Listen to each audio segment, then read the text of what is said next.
G'day folks, welcome back to the channel for part 3 of our Cold Trozan Skyshard Spellbreaker playthrough, where this episode is going to be all about finishing up Birch and probably doing the start of Forgotten Gods. No promises on Forgotten Gods though, we'll see how long this takes. So I have sold off all of our junk in between episodes. I'm hanging onto this belt because I want that component back.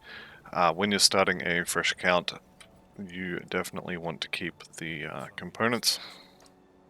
Scavenge plating, it has been an issue in the past for me, not having enough of it. But we will see. I'll throw that on the floor. You can hang on to that if you want to have to find one less in Elite, but it's never been an issue for me, so it doesn't really matter one way or the other. Okay, back to Birch Village, and let's backtrack a little bit actually. So we have to go back and kill Balros and Hagra, the Tormented. May as well get that out of the way. We get 10% total speed yet? Just 5%, okay. It's still good.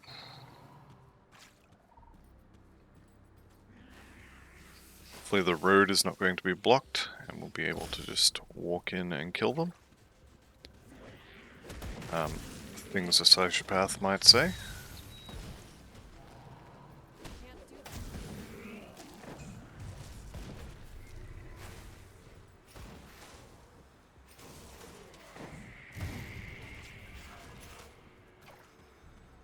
Right, so these crystals have got to go pretty quickly. They will summon reinforcements. But we can just kill them, that's fine. Now this ice spike will pretty quickly run out of steam, as it were. So you do have to be aware of that.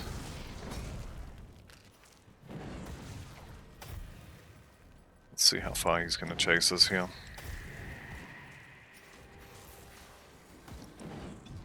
Rapidly running out of energy. So this guy is going to be completely immune to cold, which is always fun. And he also does cold damage, which again is going to be fun. This regenerator guy, we probably should be killing him first because he is the source of all these little things that are following us around.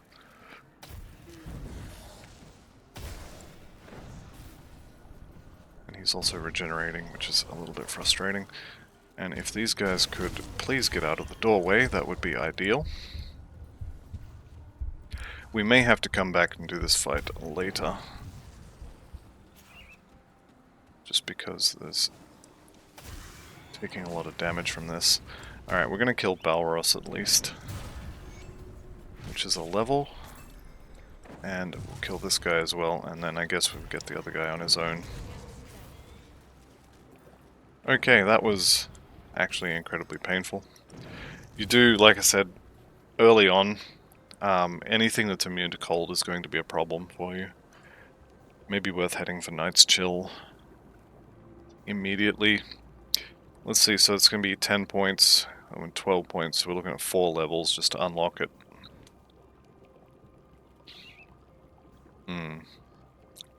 Although once we're there we can get Shadow Dance as well, point in Phantasmal Armor, and all of a sudden we're playing a Nightblade. Let's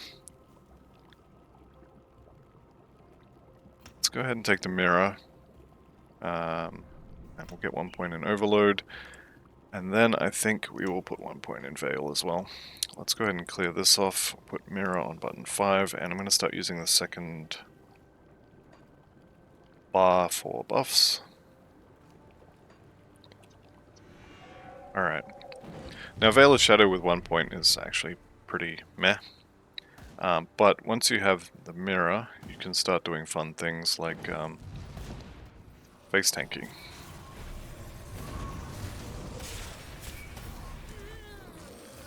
Unfortunately it doesn't last a hugely long amount of time, but it's not nothing. Okay, now we can probably just face tank him now. The meteor is split 50-50-ish between lightning and cold. So the cold is doing nothing, and we're just relying on the lightning half of it to actually kill this guy. When he's on his own, the damage output is not enough for us to need to really worry about it. Pneumatic Burst will be able to heal us up. And if he hits us enough, we might get some lightning procs, like that.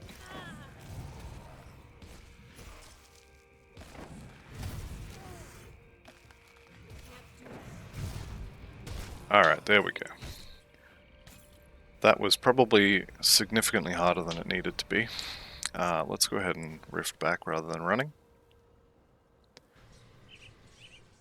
So that was more or less the biggest gripe I have with this class, or the biggest issue I've found with it, is that early on, anything that's immune to cold is going to be a problem for you.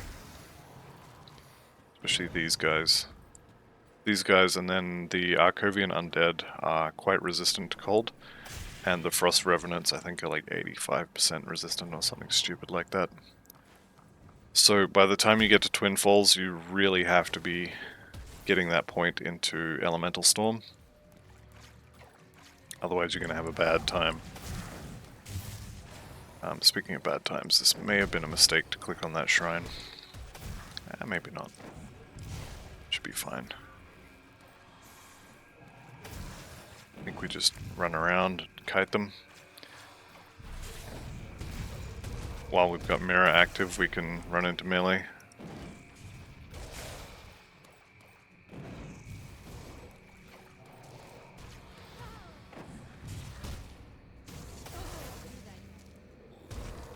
See if we can't kill the cold ones with the Sky Shard.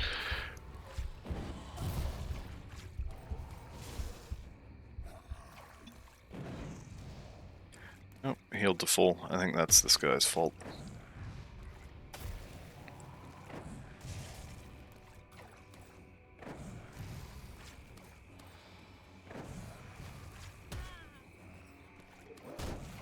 I don't know why he was frozen there. It's a medal for us. Should be, yep, that should have been auto-equipped. Okay, so now we have, I think, rare in every slot. We still have rubbish gloves. But aside from the gloves, I think we're good.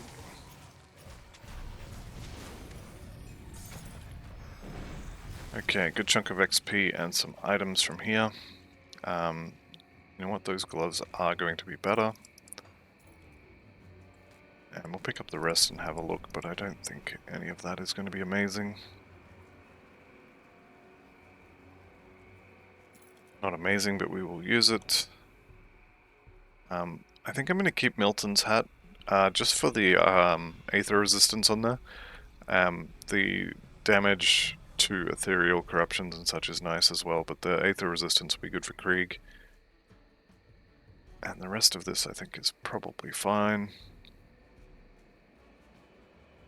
Yeah, that's going to be the same thing, but it'll make the character shoot, so we'll leave that alone.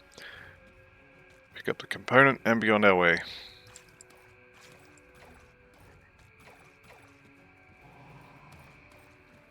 So as you can see, and as I mentioned at the start of this playthrough, this build is going to be squishy. It might be worth heading for Maven Sphere rather than heading up that way. In fact, I think that's what we're going to do. Because we'll have the Elemental Storm around the same time as we would have gotten Night's Chill anyway. So it's probably worth just getting Maven Sphere instead. Having said that, if you were going to die without Maven Sphere, you'll probably die with it as well.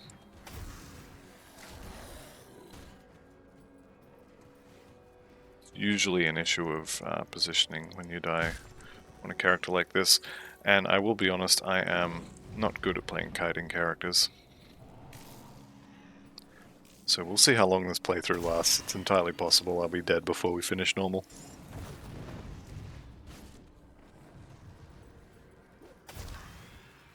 It seems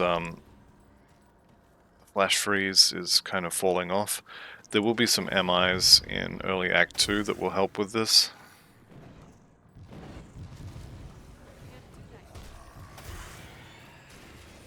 Assuming they drop, that is. I'm definitely not going to farm for them.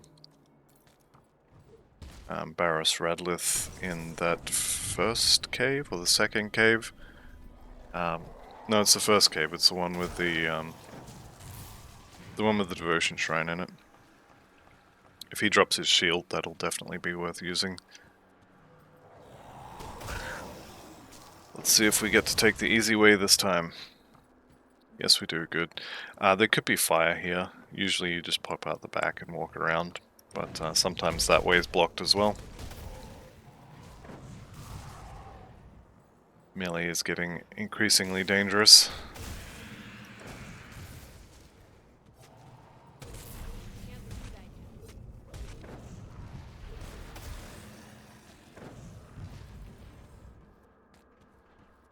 Alright.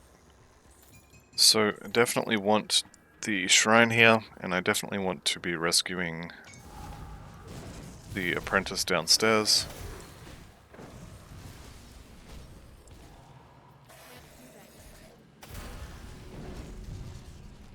There's level 15, there's our shrine. Lovely bit of defense there, can't complain. And then next level we get a bit more damage and some more energy regen, or I guess next shrine rather than next level.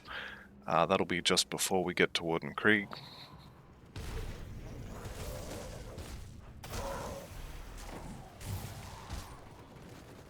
Let's talk to Dalit and then get out of here.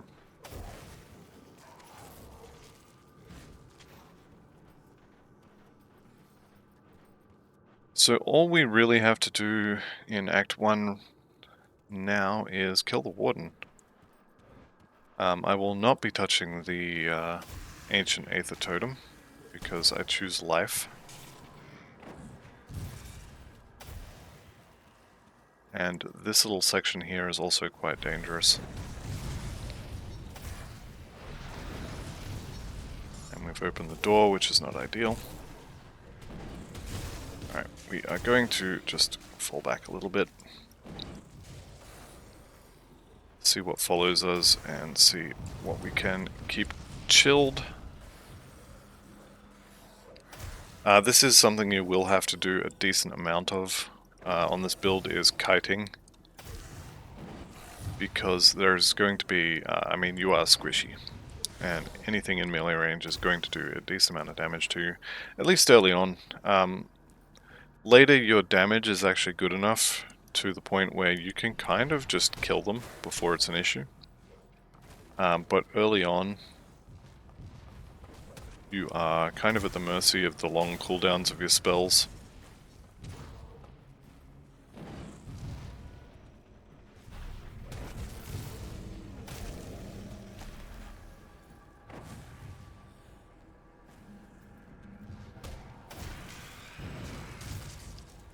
Also, we haven't run into the issue with doorways yet. That's going to be fun. So if you notice, let's see if I can get it to happen here. Okay, this doorway is not a problem. But a lot of doorways, if you try to cast in them, the meteor from Trozan will actually hit the doorway and it won't hit the floor, and you'll get no damage out of it. Which is always fun.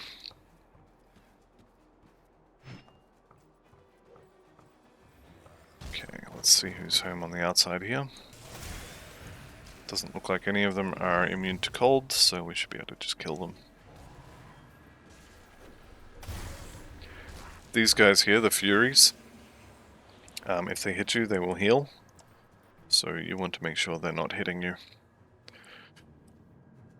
Alright, last section. And my usual route is blocked by a big rock, so we're going more southeast. So same deal as in Veloth's cave here. You just want to keep moving, and you can throw spells behind or in front. But generally you just want to keep moving. Chill everything.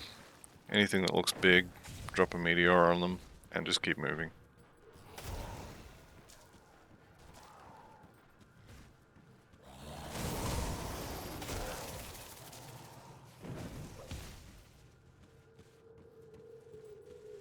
Like I said, I will be avoiding the Ancient Aether Warped totem that is in here, because I am not sure that this build can handle it, even with huge amounts of kiting and perfect player skill, which I don't have.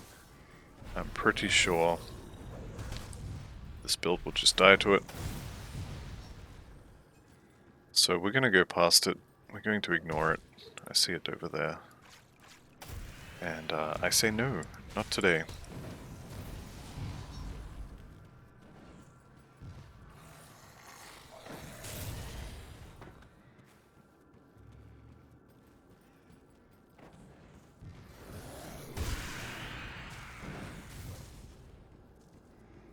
Alright, into the last area before the Warden.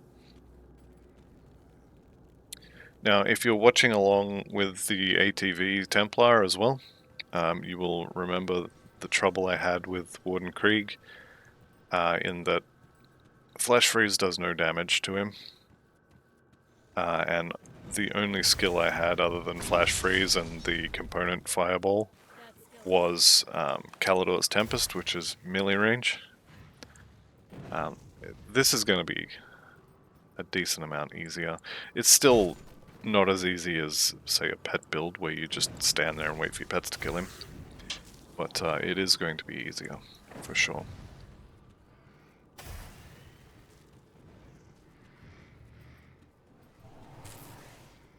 Let's see if we can't just blow up a whole bunch of these.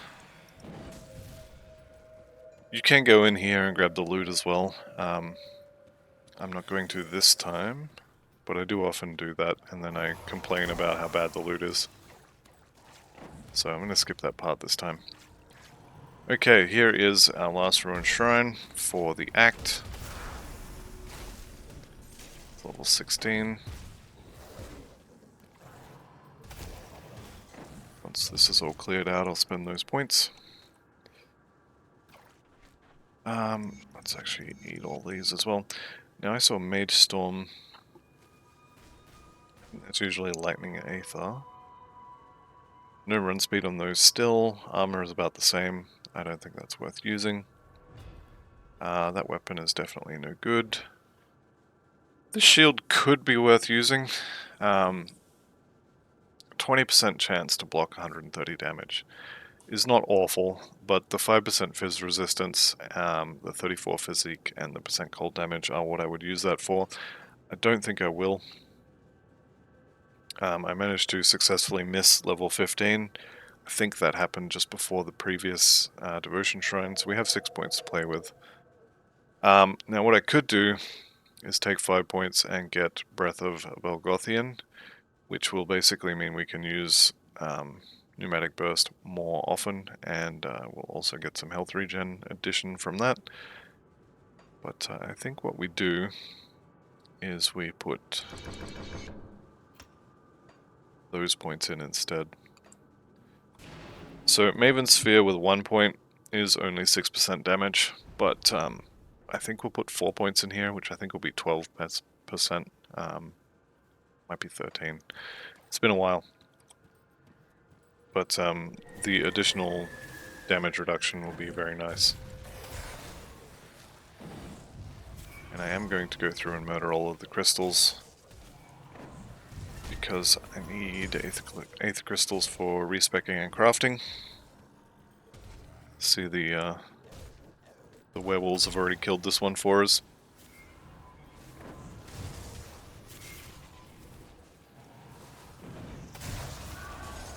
Okay. And now it's time to leave.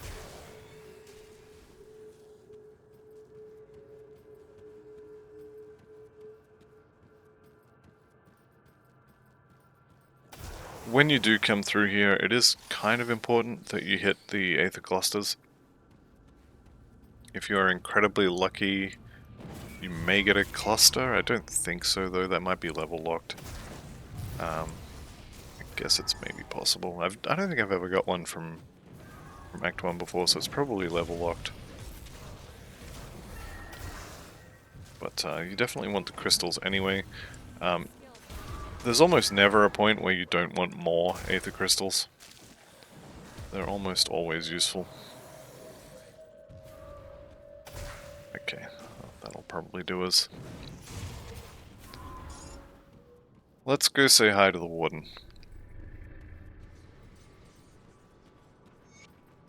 Through this section there's a whole bunch of these lore notes. It's probably worth collecting them, just for the XP. There's also a lot of monsters in this area, and most of them are not going to die from the flash freeze, or at least not from just one cast of it. Some will, for sure.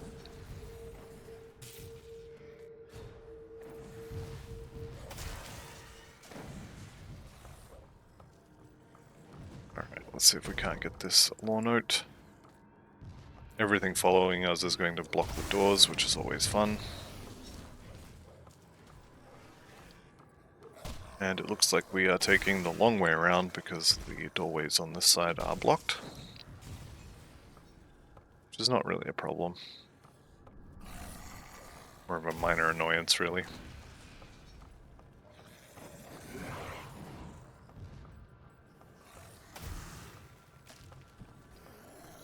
You can go... Actually, let's do it. Let's take a quick detour.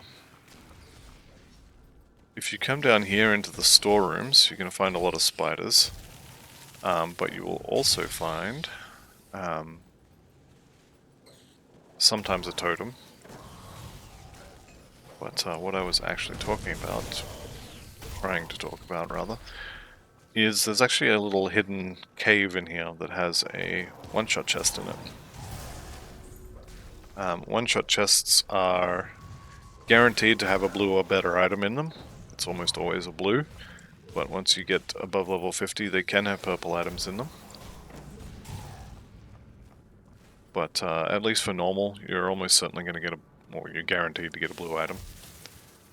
It may not be in this cave, however. There's another little storeroom section in the previous area that it might be in instead. But we'll have a look. Is looking like it's probably going to be in the other one. Nope, here it is. So there's, I want to say 4 places this chest could be, but however many the actual number is, it will always have a blue item in it, which could be potentially useful, but often will be similar to this one. No good for my build. But you get some other items as well. I'm going to wear those pants just for the armor. I'm going to wear those boots just for the armor and the health, I guess. And the rest I'm going to ignore. This offhand is actually quite good. That 37% increased lightning damage, the elemental damage, this is actually a very good offhand. I'm going to use that. That does, however, mean we lose the chilled steel and the dog summon off of that one. Casting speed, spirit cunning, about the same armor. This is really neither here nor there. I will probably sell that because I think the Aether resistance is more useful at the moment, and we will rapidly replace it anyway. Right, level 17 as well.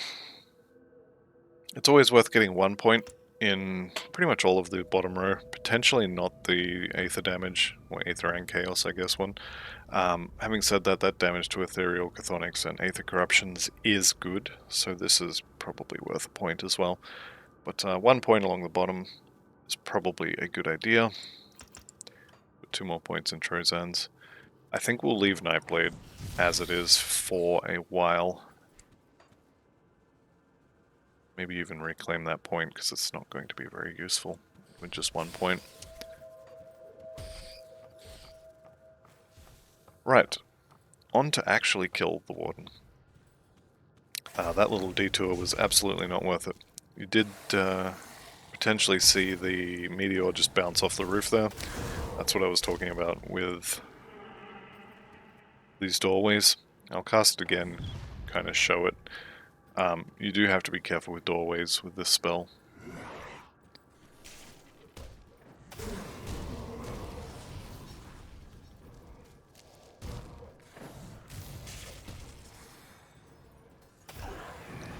May actually be worth putting a what do they call, cracked lodestone onto this offhand, just so we have a lightning damage spell. Don't have one. We could use a Searing Ember. Just something to take care of the cold ones.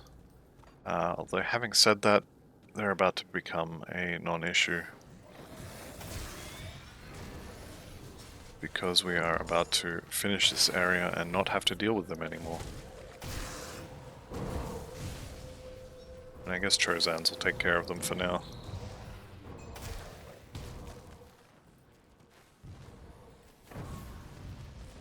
Hit the doorway again. Alright, let's see if we can't get through that doorway. Definitely should have used the mirror just there. So anything that had hit me in melee would have had the damage do nothing, because the mirror is 100% damage immunity. And also it reflects the damage as lightning, I think.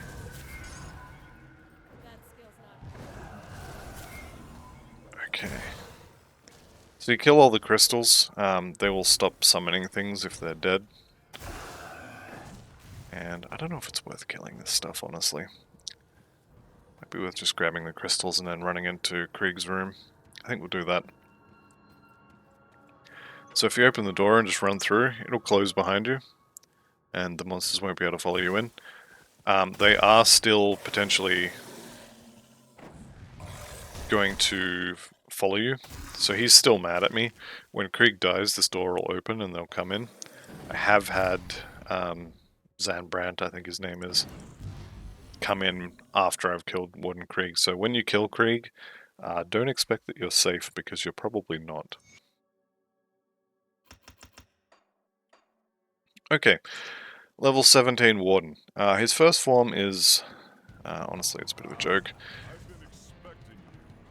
I shouldn't probably talk so much smack, but whatever, we're doing it. Basically, the trick to Krieg is you run around in circles, and you throw Trozans at him.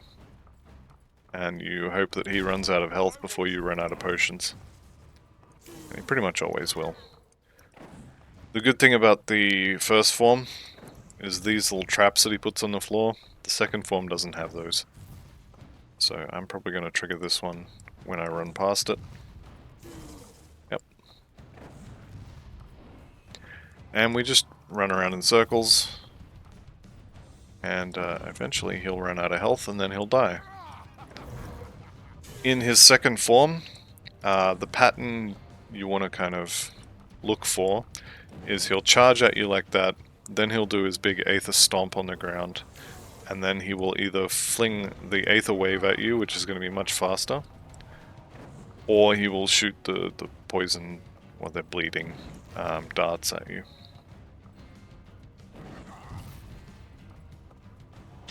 As long as you maintain your range and keep running sort of sideways so the range attacks miss you, you'll be fine. This is going to be more difficult than, for example, a pet build or something that can face tank him, but you will just eventually just kill him. Okay, so his first form's down.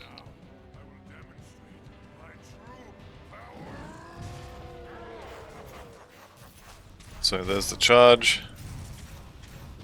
there's the stomp, and there's the wave.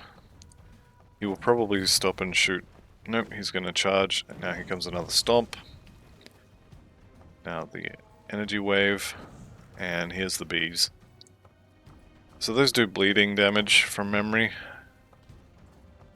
But the second form is actually easier than the first form in terms of dodging stuff, because there's no mines on the floor. You just wait for him to start doing something and throw meteors at him, and then go back to running around. When he charges, you get out of range, and then go back to running. Yeah, see, bleeding damage. You should actually take very little damage from his second form. It's just a matter of how long it's going to take you to kill him.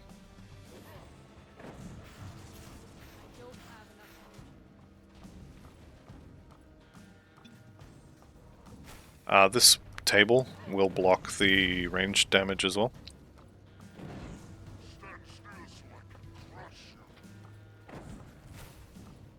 Or at least it normally does. Maybe only a particular spot that'll block it.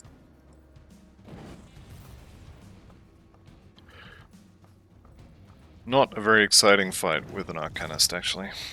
Cronley is going to be much more... How would I describe it? It'll be faster for sure, because we'll have a lot more damage, but also when he puts his shield up, we'll just dispel it, and then we'll just blow him up.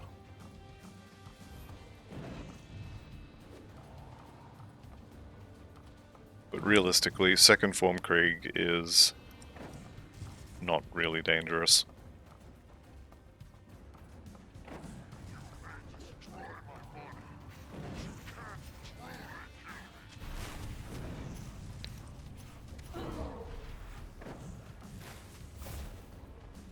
Getting cocky at the end there.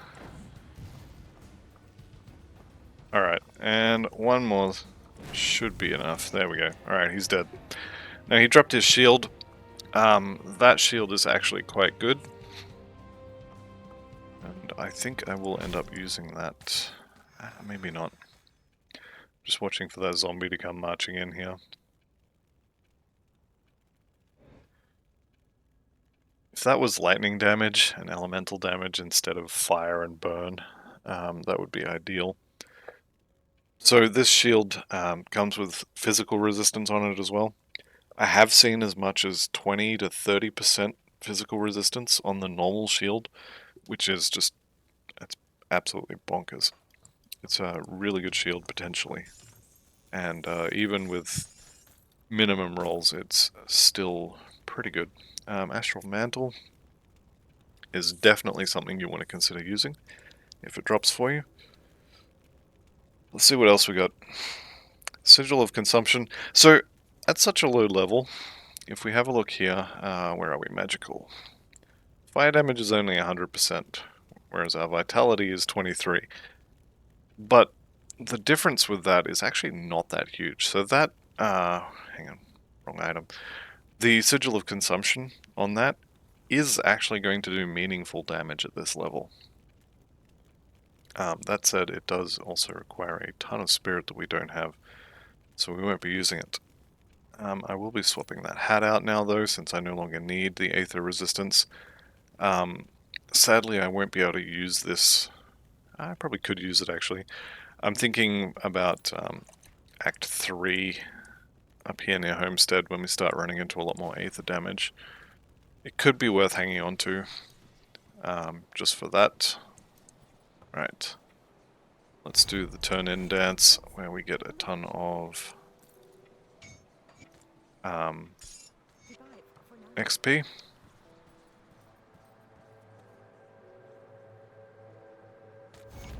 Okay. And we may as well vendor all this stuff too. I'm gonna hang on to some of this though.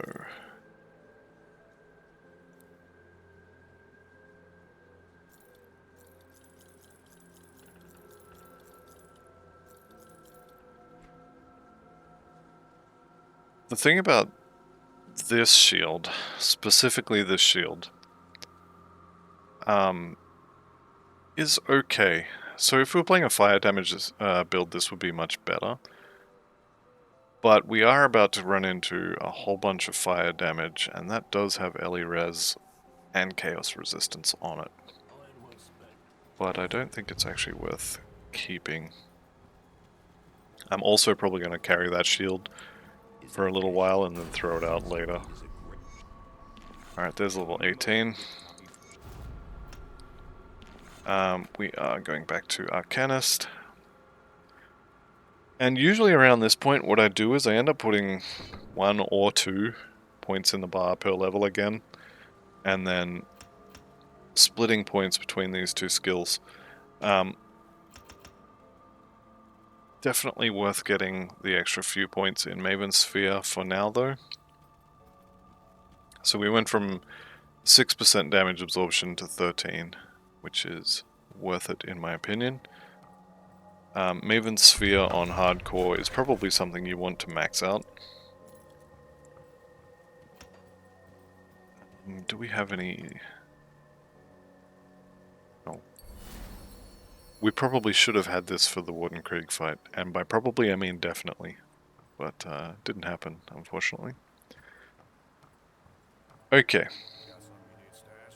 Now, this is everybody's favorite part of the game. It's where you have to go and craft a whole bunch of components. So coming into Act 2, you want all this top row and also bleeding to be as close to 80% as you can get it. And the way we do that is with components. Wardstones on your amulet and medal. Anti-venom salve on your belt. If you type SIL into the search bar, you'll get resilient plating. And then we don't actually have any serrated spikes, which is very unfortunate. Because the silk swatch, you want one in your shoulders and one in your pants. Armor at this point in the game is still relevant. So we want one scaled hide in the chest. Let's go ahead and put these on.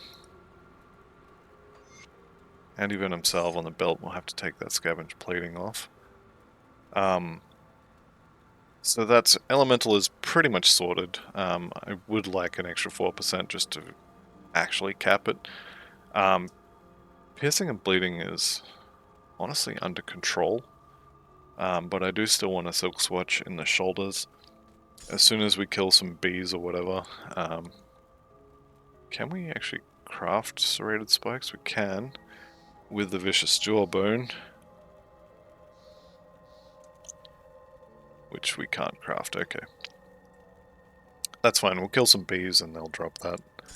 I have just used more scrap than I should have, because we need 6 scrap to open the bridge. So we'll have to buy some more scrap, which is honestly fine. We may be able to buy serrated spikes as well. They do sometimes sell them here. Not this time though. What you can do, if you really need serrated spikes, and I'm actually going to do it.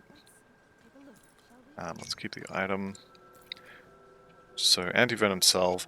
You can also put things like, I was going to say molten shell, but it's not, it's molten something else.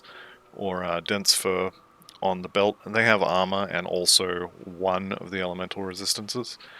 I prefer the anti-venom salve because, well, one, I don't need the elemental, but poison and acid is much harder to cap than elemental in my opinion. And also, plus to one individual elemental resistance. To me, I basically ignore those. They are nothing to me. Right, so to reset these shops, what you do is you just rift somewhere else. Anywhere else, as long as there's a loading screen and it's far enough away that the Devil's Crossing or wherever your merchant happens to be is loaded out of memory. And then you kind of run around here, count to 10, whatever you feel like doing. It does take about 5 to 10 seconds. And if you cut it short, you'll have to go and do it again. And then you can come back and you should have new merchants. It doesn't look like he has any serrated spikes though. Not here either. It may be a level requirement thing. Potentially. It doesn't look like we're going to get our serrated spikes though. So we'll come up here and open the bridge before I spend the scrap on something else. And the other thing I want to do is come down here and we're going to go into Forgotten Gods and just do the first quest. This will allow us to buy augments for our medal, which are going to be movement skills. And we will take on his challenge. We will steal all of these little books on the ground. The runes I'm talking about are these ones. So this is a disengage, which is basically you jump backwards and add some debuffs, and this is effectively blitz, I almost always pick Dreeg because I prefer the teleport. It doesn't require a target, lets you get through doors, you can sometimes teleport up cliffs occasionally, not always. Actually not mostly, even. The emissary warned me.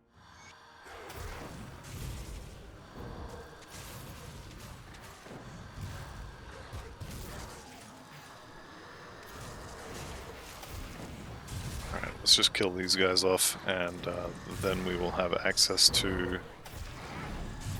Oops. Bit overzealous on the mirror there.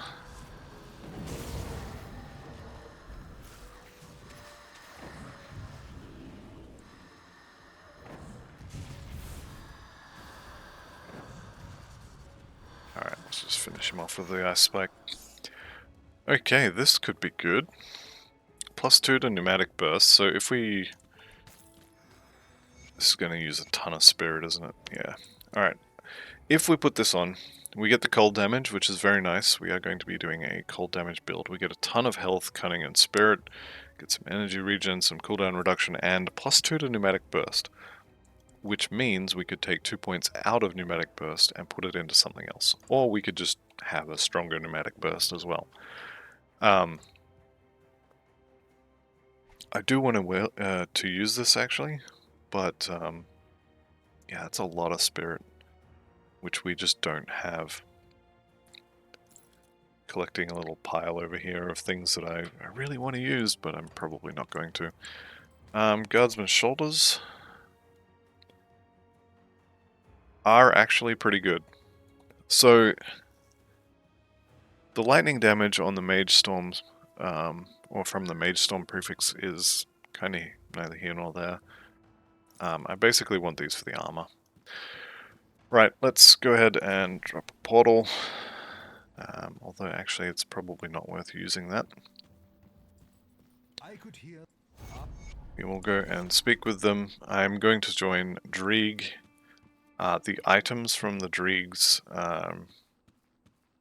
reputation are not very good for this build, but I want the teleport, and I usually skip doing Forgotten Gods until Ultimate anyway. So let's join him, and now we can buy the Emblem of the Restalker, which gives us a teleport. We may as well do this one as well. Do you have anything for me? Let's do it. And it's garbage because it's always garbage. There is a little door here behind this barricade, and there is another lore note and also a chest. Gunslinger's jacket. So we could now dual wield pistols if we wanted to. Let's go ahead and grab the last lore note. It's the last one. Oh, maybe I already grabbed it. Okay, we're pretty much done here. So at this point, I am going to, you know what, I'm not going to use that. And I'm probably not going to use that either. I'm not going to use that either. By the time I would have the spirit to use that, I will have a better offhand. Let's just check these guys for serrated spikes one more time. I did pick up one serrated spike from that merchant, so I am going to go and craft the silk swatch for my shoulders. He doesn't have another one, and he also doesn't have another one. But that's fine, we have one. So again, SIL, silk swatch on the shoulders. So that silk swatch is pierce and bleeding. All of our Act 2 resistances, we'll say, are pretty good. I would like some more poison and acid, but if we don't get it, we don't get it. That's fine. Okay, the other thing you can do, if you want to, and I'm actually... I don't think this is a good idea, because we're going to use the... was it the Bone Talisman, the Ivory Talisman, whichever one is from normal? But this is actually a good general purpose relic. The Tranquility proc is just when you get hit, you have a chance to stun or confuse things around you, which is good. The elemental resistance is also usually good. It would mean you could, instead of using a ward stone on your amulet, maybe you want to use ectoplasm for energy regen instead. Movement speed is always good, spirit's always good, and we are an elemental build. So this could be good. It does take a tainted brain matter to make, and these you will have piles of these. But I'm going to leave my relic empty until we get the bone talisman. Anyhow, this video is pushing 50 minutes already, so I'm going to cut this out here. So thank you all very much for watching. I'll see you in the next one, and goodbye for now.